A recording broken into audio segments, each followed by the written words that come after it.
CM योगी के वर्ष भर के बड़े बयानों को लेकर बड़ा राजनीतिक घमासान।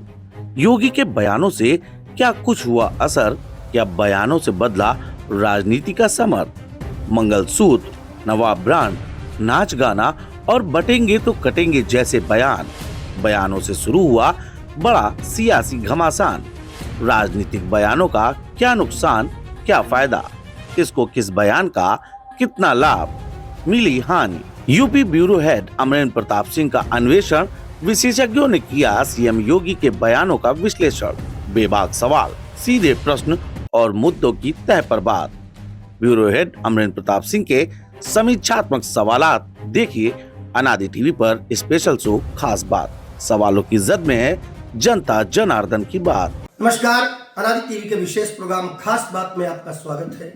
मैं हूं अमरेंद्र प्रताप सिंह और आज हम बात करेंगे उत्तर प्रदेश के मुख्यमंत्री योगी आदित्यनाथ की। उत्तर प्रदेश जो कि देश का सबसे बड़ा राज्य है, उत्तर प्रदेश जहां देश की सबसे बड़ी जनसंख्या निवास करती है, और उत्तर प्रदेश के मुख्यमंत्री भी देश में अपनी तरीके के अकेले मुख्यमंत्री हैं।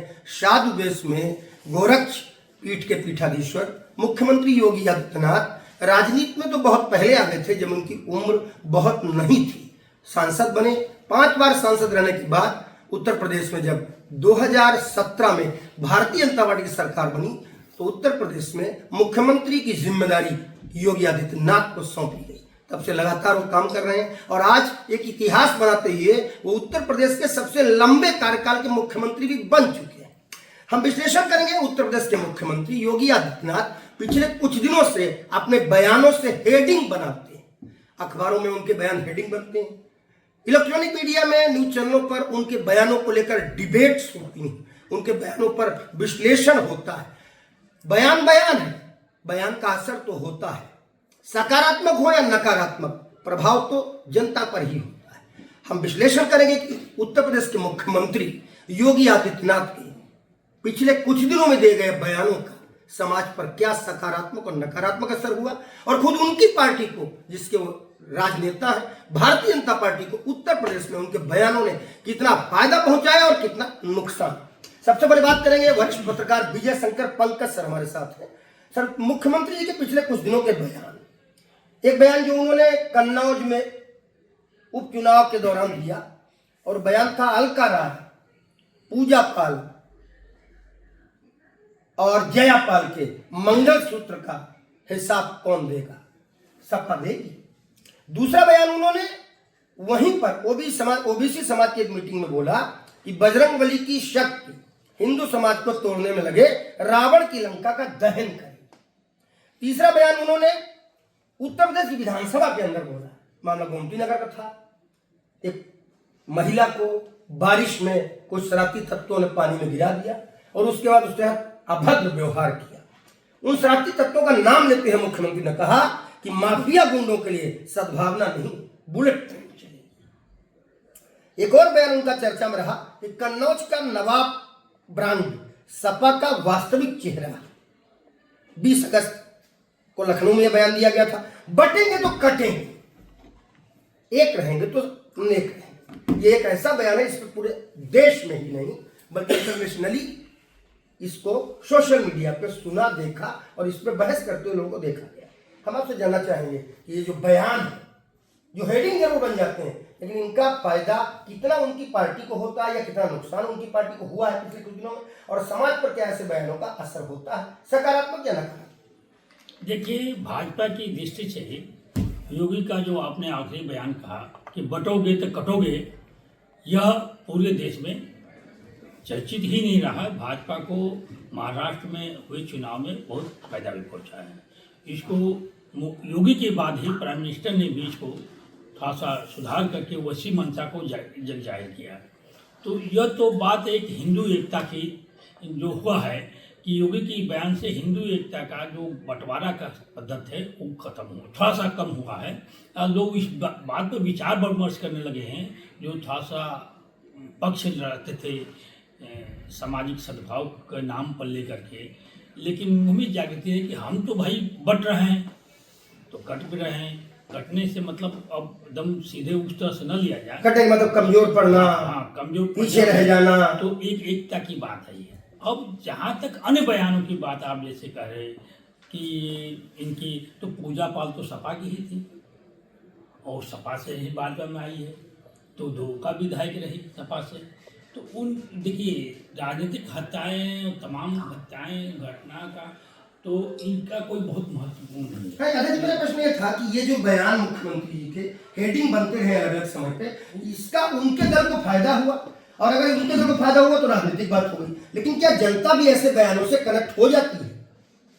जनता जो कनेक्ट है इसी बयान से हुई कि बटोगे तो कटोगे, बटोगे तो कटोगे। और सब जितने बयान हैं वो क्षेत्रीय स्तर पर हैं। बजरंग बली वाला भी बात है कि बजरंग बली, राम, कृष्ण, चाहे जो भी महापुरुष हैं, भगवान हैं, उनको विवाद में घसीटने का कोई मतलब नहीं है। बजरंग बली की कोई कहे कि वो ये बैकवर्ड थे, और महात्मा गांधी कोई कहे कि बैकवर्ड हैं या ये हैं, और पटेल को तो ये इन बातों से इत्तेफाक मैं नहीं रखता। ठीक है, मैं रतिभान सर से अनुरोध करूंगा, सर माइक आईडी में। रतिभान सर, मेरा सवाल बहुत सहज है और आप बहुत कनेक्टिविटी वाले पर्सन है, आप हमारे सीनियर भी हैं, हमने बहुत सारा पढ़ा है आपको, बहुत बार सुना है आपको। क्या ये जो राजनीतिक बयान होते हैं, चाहे वो विधानसभा के अंदर दिए जाए या किसी सभा में दिया जाए, कहीं दिए जाए, जैसे कि बटोगे तो कटोगे का बयान, हरियाणा में उसका असर दिखा, महाराष्ट्र में उसका असर दिखा, जैसा कि अभी मेरे शंकर पंकज ने बताया, और उसका असर उपचुनाव में ही दिखा ही, तब भाजपा 9 में 7 ले आई, क्योंकि 3 थी भाजपा के पास, और अगर हम राजनीतिक दृष्टिकोण देते भाजपा 4 सीटों के फायदे में रही।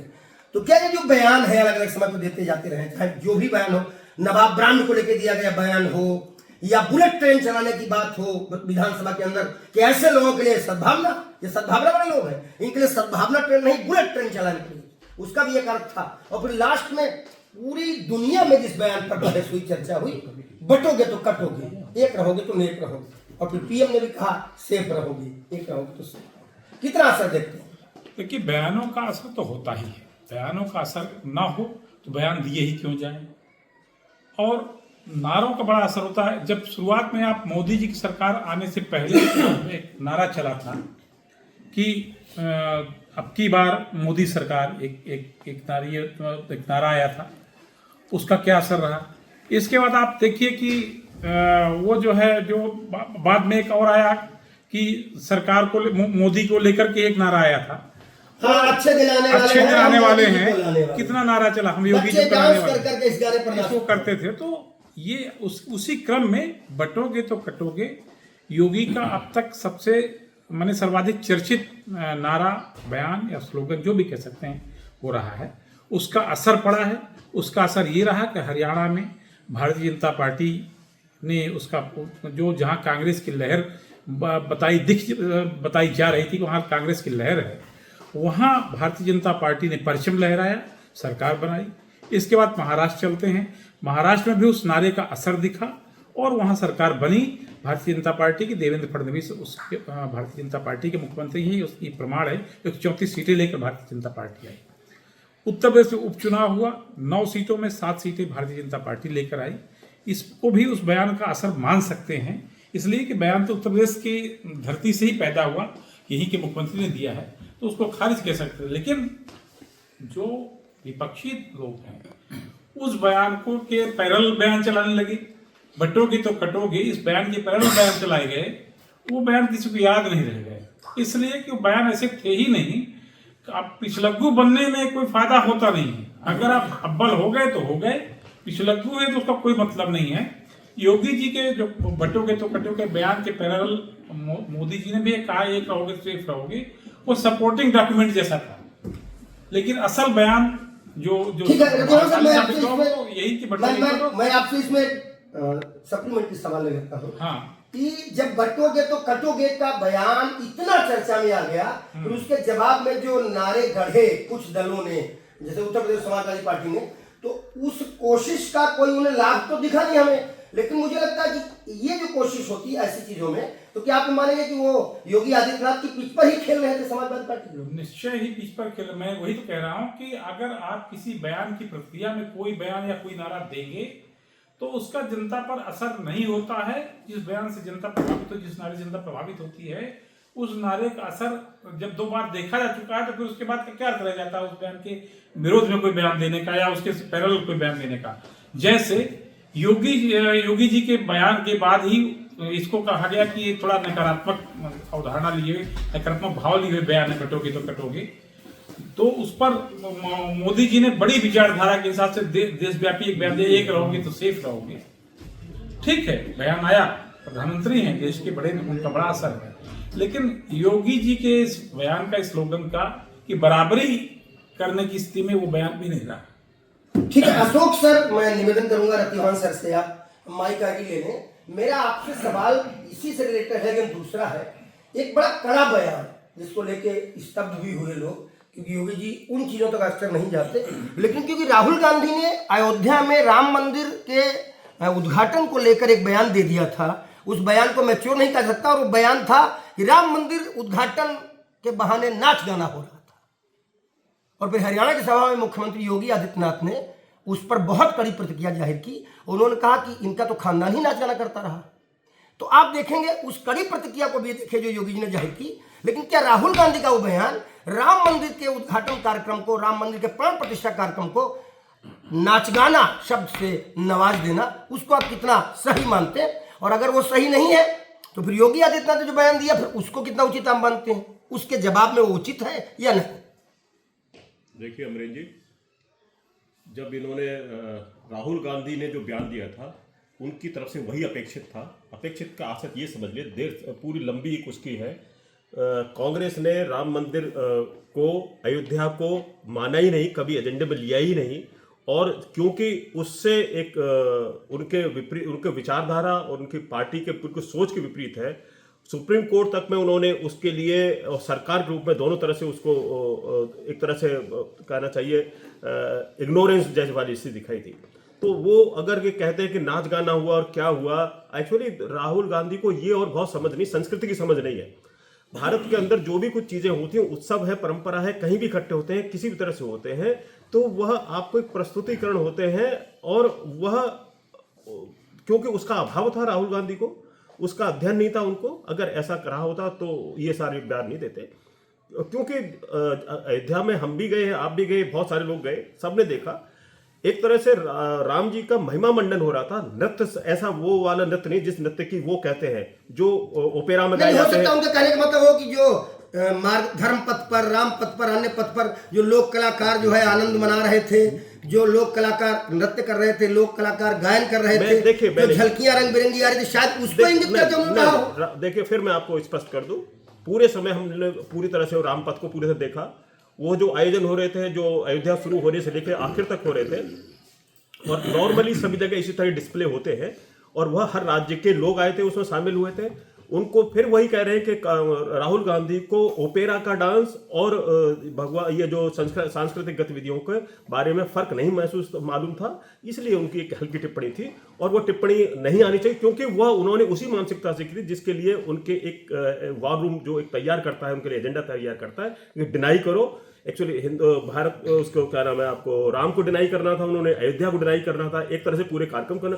अब लगाइए, देश दुनिया मालूम है, दुनिया के मतलब एक भारत नहीं, दुनिया ने उसको एक तरह उनका डिनाइल प्लान था, उनका डिनाई तो बाकायदा तैयार, कहा ना उनके वार रूम में सब कुछ तैयार। इसका मतलब मुख्यमंत्री योगी आदित्यनाथ का उसी सिलसिले में दिया गया बयान कि रोम की संस्कृति में पले बढ़े एक्सीडेंटल हिंदू नहीं बर्दाश्त कर पा रहे राम मंदिर। क्या ये आपके बात से तो ये सही साबित हो रहा है? मैं भी वही कहने की मतलब है क्या, रोम की संस्कृति में पले एक्सीडेंटल हिंदू। नहीं, देखिए, मैं उनको एक्सीडेंटल हिंदू के नहीं कहूंगा, लेकिन हाँ, उनके लेकर के वो हिंदू का परिवार है। अब उनके जो फिरोज गांधी जी, इंदिरा गांधी जी के जो पति रहे, फिरोज गांधी जी रहे, फिर उसके राहुल गांधी, उनके राजीव गांधी के पिता रहे, उनके हिसाब से तो वो हिंदू वाले स्थिति में आते कहाँ हैं? आप पहले, अगर बहुत मैं छोटी हेयर लाइन की तरह से इतना ही कह सकता हूं, ज्यादा नहीं कहने की कोशिश करूंगा, कि वो उस हिसाब से तो पारसी हैं, तो कहाँ है वो हिंदू वाली स्थिति? तो आती रही उनके साथ। खैर, उससे आगे क्योंकि अब वो कांग्रेस में तो एक स्थिति है कि उन्होंने गांधी सरनेम लगाने के बाद में फिर सारी चीजों को, आप कह रहे हैं मैं एक्सीडेंटल हिंदू नहीं कहूंगा, लेकिन कह तो आप वही रहे। नहीं, मैं कैसे, अब देश है, देश अपने हिसाब से सच तो वही है कि पारसी पुत्र। आप मेरे लिए बहुत सम्मानित हमारे वरिष्ठ हैं, लेकिन आपकी परिभाषा से समझने वाले तो समझ जाएंगे सर। हाँ, तो बहुत ये बताइए कि उनका वो पारसी थे कि नहीं थे? फिरोज गांधी जी पारसी थे, पारसी को उनके राजीव गांधी के पिता थे, हाँ, मेरे से पहले आप सबने बताया, तभी हम राजीव जानते गांधी हैं। कैसे आए, अब आप इस तरह इस से लखनऊ में भी रहे वो। और उसके अलावा यह लखनऊ में ही लंबा समय उनका बीता है, उनका यहाँ के लखनऊ सब जानते हैं, बहुत सारी चर्चाएं उनके बारे में। तो फिर हिंदू कैसे? हाँ, फिर हिंदू कैसे? ठीक है शाश्वत सर, प्लीज मेरा निवेदन है कि आप सर से आईडी ले लें। और देखिए, मेरा आपसे इसी से रिलेटेड, हाँ, मैं एक ही चीज और पहले वाले में कह दूं, जो उससे पहले वाले में आप कह रहे थे, जो पहले वाले पक्ष में जा रहे थे। हाँ, जो योगी जी ने बहुत कड़ा बयान उन पर दिया कि उनका खानदान ही नाच गाना करता है। डिवीजन वाला जो आप कह रहे थे, जो विभाजन वाला जो कह रहे थे, बटेंगे तो कटेंगे। बटेंगे, हाँ बटेंगे। देखिए, बटेंगे कटेंगे के लिए जो बात आई, ये योगी जी ने संभाला, तब संभालने की बात है। ये अमृत जी, लोग थोड़े से और पीछे नहीं जा रहे हैं। लोकसभा चुनाव की जो पृष्ठभूमि में एक 70 से लेकर 90 सीटों का जो नुकसान हुआ है, वो बटोगे कटोगे की स्थिति हुआ था। और बटोगे कटोगे राज्य थे, महाराष्ट्र था, उत्तर प्रदेश था, राजस्थान था, हरियाणा था, ये प्रमुख राज्य थे। बाकी सब जगह से गेन था, बाकी सब जगह से यथावत स्थिति थी। तो वो बटोगे कटोगे था, तो नेचुरली वो बात आनी थी। और वो बात उसके बाद मतलब उनकी पार्टी को उसका फायदा हुआ, आप कहना है? नहीं, देखिए, पहले नुकसान हुआ था ना, पहले वो नुकसान हुआ ना चुनाव, जब हाँ, तब वो नारा नहीं था। हाँ, तब वो नहीं था, यही उन्होंने रिमेंबर याद कराया कि बट गए थे तो आपको नुकसान हुआ। यानी जो नुकसान संविधान बदल देंगे का र्यूमर फैलने से हुआ था, उसका कवरेज हुआ बटोगे से। नहीं, देखिए, वो इसके कारण नहीं हुआ था, उसमें तो और गहराई में अगर आप जाएंगे ठीक बात है, तो उसको बात करेंगे। फिलहाल हम शाश्वत सर से निवेदन करेंगे, जल्दी जल्दी सरकारी एक्शन लेंगे हम। सर, हमारा मतलब यह है कि अभी सर ने जो चीज आगे बढ़ाई, एक्सीडेंटल हिंदू पर सर ने अपना विश्लेषण दिया। हम सिर्फ ये बात कहना चाहते हैं, क्या किसी धार्मिक आयोजन में, और इतना बड़ा धार्मिक आयोजन जिसकी सनातनियों को 500 वर्ष से प्रतीक्षा थी, पूरा विश्व इस पे निगाह रखा था, पूरी दुनिया के टेलीविजन चैनलों पे, किसी भी भाषा के टेलीविजन चैनलों पे उस क्षण पे वही चल रहा था, ये रिपोर्ट ऑथेंटिकेटेड है। और ऐसे में जो सांस्कृतिक आयोजन वहां उल्लासपूर्ण हो रहे थे, क्या उन्हें नाच गाना कहना उचित मानते हैं? और अगर उचित नहीं है तो उसका जो जवाब दिया गया बहुत कड़ा जवाब था, फिर उसे उचित मानेंगे? नहीं, पहले तो मैं जो आपको बहुत बधाई देता हूँ कि आपने एक अच्छी बड़ी डिबेट जो है बयानों को लेकर जो है शुरू की, और मुझे आपने बुलाया, बहुत आपका धन्यवाद। मैं इसको इस तरीके से कहूँगा, एक शेर से अपनी बात कहूँगा कि सर, अंदाज़े बयां बात बदल देता है, वरना इस दुनिया में कोई बात नई बात नहीं। कहने मतलब है कि जो बात हो रही है बयानों की, बयान जो बातें 2000 शब्द नहीं कह पाते, वो कभी कभी छोटे छोटे बयान, 3 शब्दों 4 शब्दों के बयान, हेडिंग्स, जिसे हम लोग न्यूज़ में जो है, न्यूज़ के उसमें और जर्नलिज्म के अगर एंगल से देखें तो उसको हेडिंग्स कहते हैं। कि हेडिंग जो है वो बता देती है कि खबर में कितना जो है पावर है, कितनी उसमें दम है, कितनी गहराई है, कितनी सनसनी है, कितना उसमें, तो आदमी पढ़ने को मजबूर होता है। तो ये बयानों का जो सिलसिला चल रहा है, इन बयानों के बड़े मायने हैं, और इसको तरह तरह से लोग देखते हैं, उससे जुड़ते हैं, उससे जो है बड़ा, बहुत से लोग इम्प्रेस होते हैं, बहुत से लोग उसके रिएक्शन में आ जाते हैं। तो अब बात हो रही है आयोजन की, तो आयोजन एक धार्मिक आयोजन, मेरा सीधा सवाल है कि राम मंदिर का प्राण प्रतिष्ठा समारोह निश्चित रूप से एक ऐसा धार्मिक आयोजन था, सनातनियों को जिसकी 500 वर्ष से प्रतीक्षा थी, और पूरी दुनिया के टेलीविजन चैनल और जितने भी संचार माध्यम है, उस समय सब पर वही दिखाई पड़ रहा था। तो ऐसे धार्मिक आयोजन में यदि सांस्कृतिक आयोजन भी होते हैं, उल्लास मनाया जाता है, तो क्या देश का नेता प्रतिपक्ष जैसे पद पर बैठा हुआ व्यक्ति उसे नाच गाना कहे, इसको आप उचित मानते हैं? और अगर ये उचित नहीं है तो फिर उन पर जो कड़ा बयान योगी जी ने दिया, फिर वो उचित होगा? नहीं, जाहिर सी बात है, कोई बयान होगा तो उसका रिएक्शन में ही बयान आएगा। बट अगर हम बात करें उस पर्टिकुलर उस इवेंट की और उस आयोजन की, राहुल जी के उस बयान पर हम चाहते हैं, आप क्या कहना चाहेंगे? नहीं, वो मुझे नहीं लगता कि वो, क्योंकि भारतीय संस्कृति का एक बड़ा आयोजन जिससे लाखों करोड़ों की भावनाएं जो हैं जुड़ी हुई थी, जिसका बरसों बरस से इंतजार था, लोग उससे बहुत ही आत्मीय तरीके से जुड़े हुए थे, वो एक बहुत सेंसिटिव इशू था, और घर घर में राम पूजे जाते हैं। तो इस तरह का कोई भी ऐसा बचकाना बयान नहीं, किसी को भी नहीं देना चाहिए, मैं पर्टिकुलर किसी का नाम नहीं लूँगा, बट वो बहुत संवेदनशील एक तो इशू था।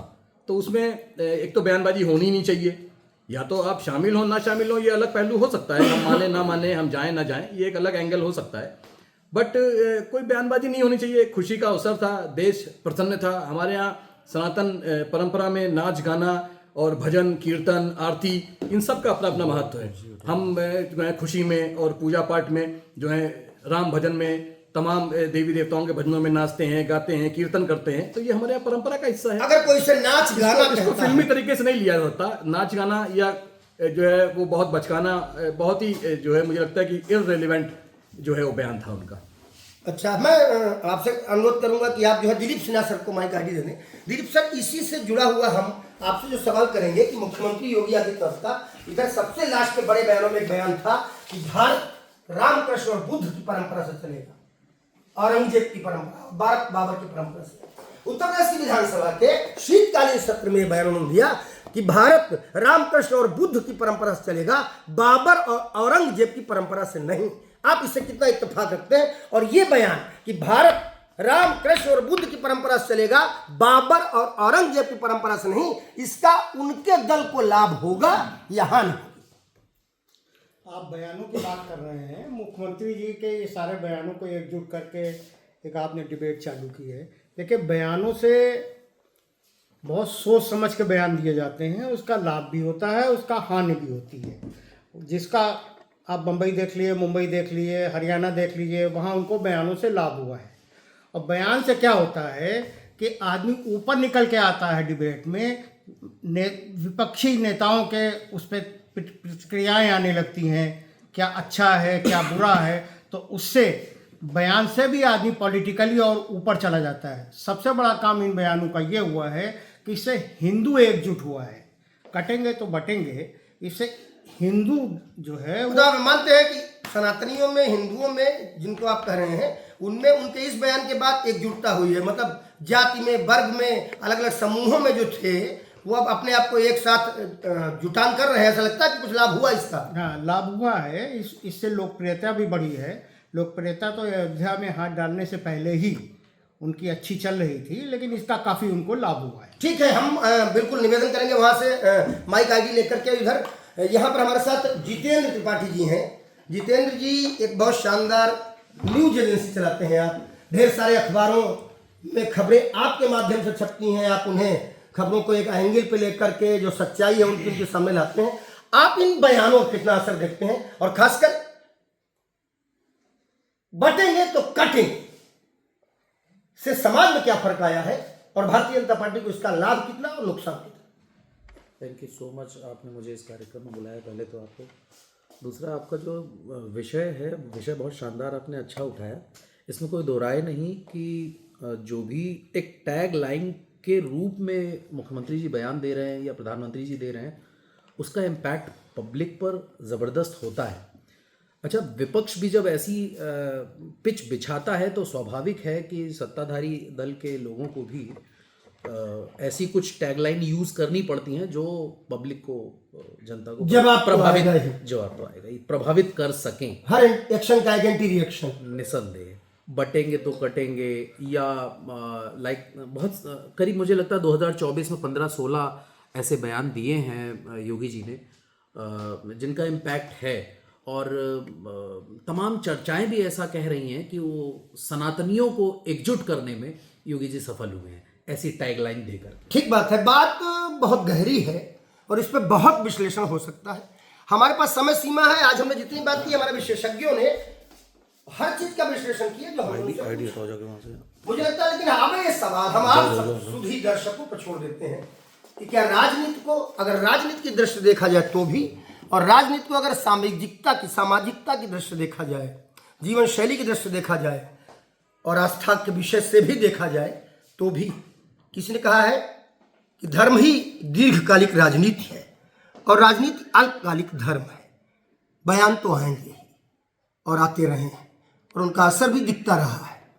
उत्तर प्रदेश के मुख्यमंत्री योगी आदित्यनाथ ने पिछले कुछ दिनों में कुछ बड़े बयान दिए, उनके बड़े असर भी दिखे, चाहे वो लाभ हो या हानि। आगे भी इस प्रकार की चीजें अगर आएंगी तो हम फिर से विश्लेषण करेंगे, लेकिन फिलहाल इस विश्लेषण को हम आप पर छोड़ते हैं। आप इस पर और चर्चा करें और कमेंट बॉक्स में हमें बताएं कि आप क्या कुछ सोचते हैं। वीडियो जर्नलिस्ट नितेश मिश्रा शांडिल के साथ अमरेंद्र प्रताप सिंह का फिलहाल के लिए नमस्कार। अगर आप इस वीडियो को YouTube पर देख रहे हैं तो चैनल को सब्सक्राइब करें और बेल आइकन दबाना ना भूलें। अगर Facebook पर देख रहे हैं तो चैनल को लाइक करें।